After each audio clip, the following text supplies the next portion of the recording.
Hi, everybody. Welcome to North of MAGA. I'm your host, Pierre Shields. Today, we're going to be talking about Canadian Arctic sovereignty. This is a subject I think that's on many Canadians' minds with everything that's happening in the US and with what's happening across the world. So let's take a look. Imagine a frozen ocean stretching endlessly to the horizon.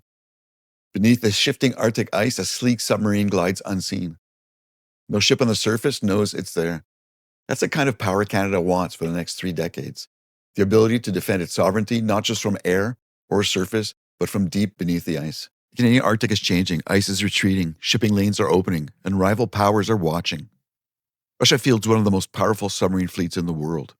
China is expanding its polar presence and building icebreakers of its own. Canada, with the longest Arctic coastline on Earth, has no choice but to respond. At the heart of this response lies a once-in-a-generation decision: the purchase of a new fleet of submarines. 2 contenders remain, Germany's Type 212CD and South Korea's KSS-III. On paper, both are impressive, but neither one is ready off the shelf for Canada's unique requirements.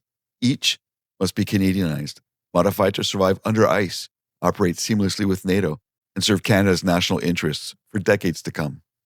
Why Canada needs submarines? Canada's current fleet, the 4 Victoria-class submarines, were acquired secondhand from the United Kingdom in the 1990s. They were already aging when they arrived. Today, they're nearing the end of their lives, with high maintenance costs and limited availability. On paper, there are 4 boats, but often only 1 or 2 are seaworthy at any given time. Submarines aren't just another tool in the Navy's kit. They're unique. They can patrol unseen. They can listen to adversaries' track movements and protect deterrents without ever revealing themselves. For a nation like Canada, with enormous coastlines and a sparse population in the north, submarines are sovereignty made steel. They are the quiet reassurance that if another nation enters our waters, it may already be shadowed. As climate change melts the ice, new routes, such as the Northwest Passage, are becoming viable for shipping. That brings trade, but also risk. Russia's northern fleet prowls nearby seas with nuclear submarines. China, though thousands of kilometers away, calls itself a near-Arctic state and is pushing into the region. Without credible under-ice capability, Canada risks losing control of its own backyard. Canada's Arctic Endgame. So what is Canada's endgame for Arctic sovereignty and protection? Think of it as a layered defense system. There are 5 layers: awareness, surface presence, air power, people, undersea deterrence. Awareness. Canada's investing nearly $40 billion to modernize NORAD with new over-the-horizon radars, satellites, and early warning systems. These will let Canada see threats: aircraft, ships, even hypersonic missiles, long before they reach our borders. Surface presence. The Navy is building Arctic patrol ships, while the Coast Guard is preparing to take delivery of massive new polar icebreakers.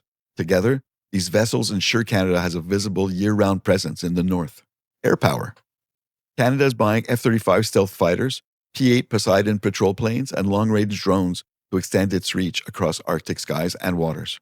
People. Indigenous rangers, volunteers in northern communities, serve as the military's eyes and ears on the land. Their knowledge is irreplaceable, and their presence reinforces sovereignty at the human level. Undersea deterrence. Submarines are the invisible piece of the puzzle. They are the deterrent nobody sees, but every adversary fears. They tie all the other layers together. Without them, Canada's strategy is incomplete. Germany's Type 212CD. The first option on the table is a German-Norwegian Type 212CD. This is NATO's newest conventional submarine, an evolution of the successful Type 212A, already serving in European fleets. Its greatest strength is stealth. The 212CD uses hydrogen fuel cell air-independent propulsion. That means it can stay submerged for weeks without surfacing or snorkeling, all while running quietly with almost no detectable noise. In submarine warfare, silence is survival, and the 212CD is designed to be nearly undetectable. It's also optimized for northern waters. The hull is reinforced for cold seas, the systems are hardened for ice operations, and Germany has decades of experience operating in environments not unlike Canada's. In terms of weapons, it can fire heavyweight torpedoes and even the IDAS missile, an air defense weapon that can shoot down helicopters or patrol aircraft trying to hunt the submarine. But here's the key question: how do you Canadianize a German submarine? Under ice adaptations. We reinforce the sails, stronger masts, and specialized Arctic navigation systems are required. Endurance and habitability.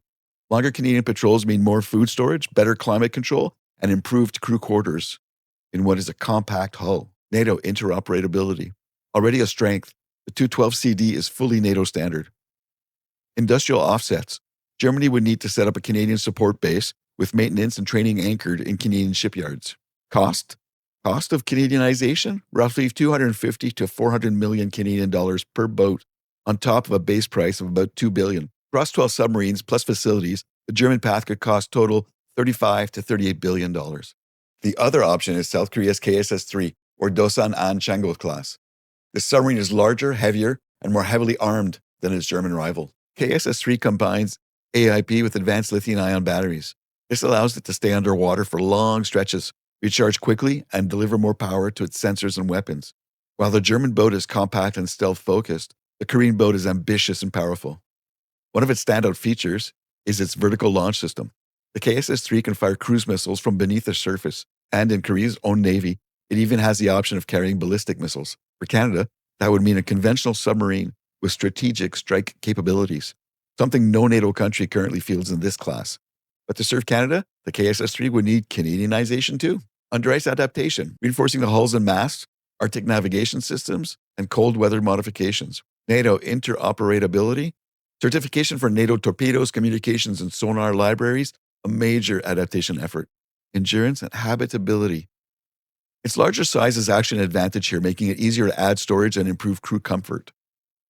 Industrial offsets.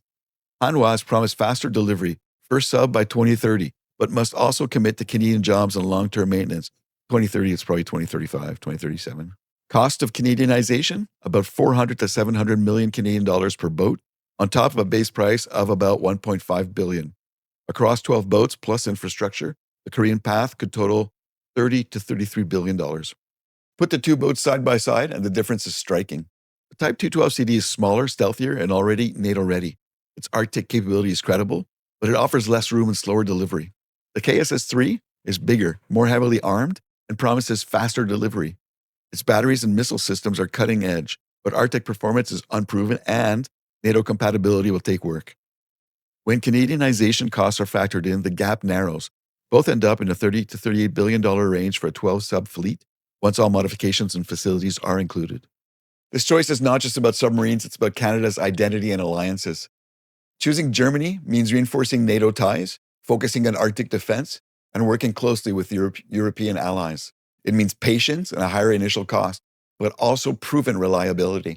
Choosing South Korea means embracing innovation, building stronger ties to the Indo-Pacific, and gaining faster delivery. It is riskier, but it could give Canada a technological edge. Either way, Canadianization is the bridge, adapting foreign boats to Canada's unique demands. That bridge itself costs billions, but is the price of true sovereignty. Future scenarios. Picture three futures. The German path, later delivery, but a NATO standard Arctic hunter built for stealth and endurance. The Korean path, earlier arrival, larger and more powerful, but dependent on successful adaptation. The gap?